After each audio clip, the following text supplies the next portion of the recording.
మరి నిజమైన రక్షణ ఒక మనిషికి ఎలా వస్తుంది? పాపంలో ఉన్న మనిషి పరిశుద్ధుడిగా ఎలా మారాలి? బైబిల్ చెప్పే స్పష్టమైన మార్గం ఏంటి? ఇప్పుడు చూద్దాం. ఫస్ట్ స్టెప్ ఏంటంటే రియలైజేషన్. సమస్యను గుర్తించాలి. ఒక పేషెంట్కి జబ్బు నయం అవ్వాలంటే ముందు నాకు జబ్బు ఉందని ఒప్పుకోవాలి కదా. అలాగే రక్షణ పొందాలంటే ముందు నేను పాపిని అని ఒప్పుకోవాలి. మీరిక్కడ లాజికల్గా నన్ను ఒక ప్రశ్న అడగవచ్చు. అన్నా, నేను ఎవరిని చంపలేదు, ఎందుకట్లా అంత కఠినంగా మాట్లాడుతున్నావు? దొంగతనం చేయలేదు, చిన్నప్పటి నుంచి మంచిగానే పెరిగాను కదన్నా. మరి బైబిల్ నన్ను ఎందుకు పాపి అని అంటుంది? అసలు నాకు తెలియకుండానే నేను పాపిని ఎలా అయ్యాను అనే ప్రశ్నలు చాలామందికి ఉన్నాయి. దీనికి సమాధానం చాలా సింపుల్ కానీ చాలా పవర్ఫుల్. పాపం అనేది నువ్వు చేసే పని మీద మాత్రమే కాదు, అది నీ స్వభావం. ఒక చిన్న ఉదాహరణ చెప్తాను.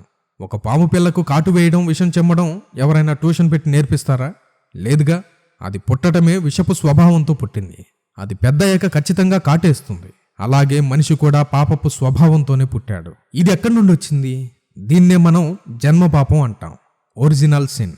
రోమీలకు రాసిన పత్రిక 5వ అధ్యాయము 12వ వచనంలో అద్భుతమైన క్లారిటీ ఉంది.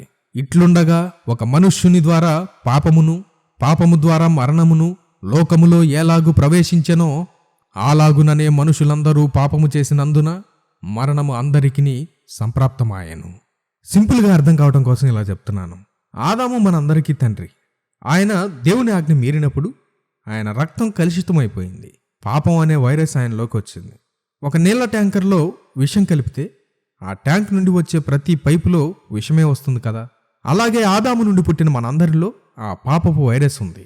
అందుకే దావీదు మహారాజు 51వ కీర్తనలో గుండెలు బాదుకుంటూ అంటాడు, పాపములోనే నా తల్లి నన్ను గర్భము ధరించాను.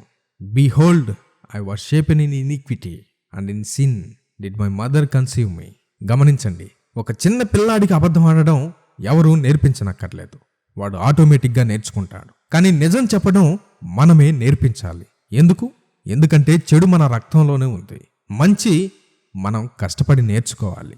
కాబట్టి నువ్వు పాపం చేయడం వల్ల పాపివి కాలేదు, నువ్వు పాపివి కాబట్టే పాపం చేస్తున్నావు. రోమీలకు రాసిన పత్రిక 3వ అధ్యాయం 23వ వచనం.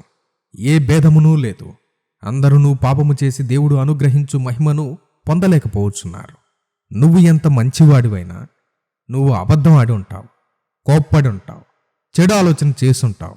దేవుని దృష్టిలో అది పాపమే. యెషయా గ్రంథము 59వ అధ్యాయం 2వ వచనంలో చూసినట్టు ఆ పాపం నీకు నీ దేవునికి మధ్య అడ్డుగోడ కట్టింది.